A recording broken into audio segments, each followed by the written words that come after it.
கிருஷ்ணகிரி அருகே எலக்ட்ரிக்கல் கடையில் கொள்ளையடிக்க வந்த வடமாநில கும்பல் காவலாளியை கொலை செய்ய முயன்றுள்ளது.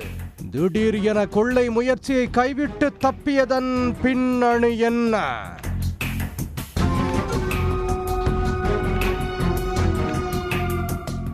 கிருஷ்ணகிரி மாவட்டம் பர்கூர் அடுத்த மாதேப்பள்ளி ஊராட்சிக்குட்பட்ட பர்கூர் ஐடிஐ வளாகம் அருகே தனியார் எலக்ட்ரிக்கல் கடை இயங்கி வருகிறது. நேற்று இரவு வழக்கம் போல் கடையை பூட்டிவிட்டு கடையின் உரிமையாளர் பிரகாஷ் சென்றுள்ளார். இரவு காவலரான 65 வயது திம்மராயன் என்பவர் பாதுகாப்பிற்காக இருந்துள்ளார். நள்ளிரவு 2 மணி அளவில் அடையாளம் தெரியாத வடமாநில இளைஞர்கள் 6 பேர் காரில் வந்துள்ளனர். கடைக்கு வெளியே படுத்திருந்த காவலாளி திம்மராயனின் கால்களை கட்டி போட்டு கழுத்தை நெரித்து கொலை செய்ய முயன்றுள்ளனர். முதியவரின் அலறல் சத்தம் கேட்டு யாரோ வருவது போல் தெரிந்ததை அடுத்து கொள்ளையர்கள் முதியவரை விட்டுவிட்டு தப்பி உள்ளனர்.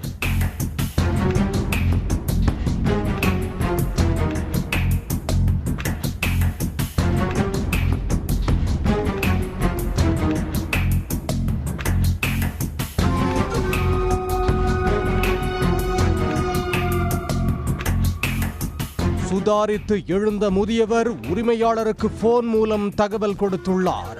உடனடியாக கடை உரிமையாளர் அங்கு சென்று சிசிடிவி பதிவுகளை ஆய்வு செய்த போது அவர்கள் கடையில் கொள்ளையடிக்க வந்தது தெரிய வந்தது.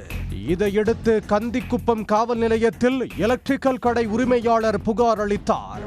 அந்த புகாரின் அடிப்படையில் சிசிடிவி காட்சிகளை கைப்பற்றி போலீசார் விசாரணை மேற்கொண்டு வருகின்றனர். எலக்ட்ரிக்கல் கடையில் பொருட்களை கொள்ளையடிக்க வந்தார்களா அல்லது பணம் இருக்கும் என நினைத்து வந்தார்களா? கடையில் வேலை பார்க்கும் ஊழியர்கள் யாருக்கும் தொடர்பு உள்ளதா? முன்னாள் ஊழியர்கள் யாரும் கொள்ளை கும்பலில் உள்ளனரா என பல்வேறு கோணங்களில் போலீசார் விசாரணை நடத்தி வருகின்றனர். உடனுக்குடன் செய்திகளை தெரிந்து கொள்ள சன் நியூஸ் பெல் ஐகானை கிளிக் பண்ணுங்க.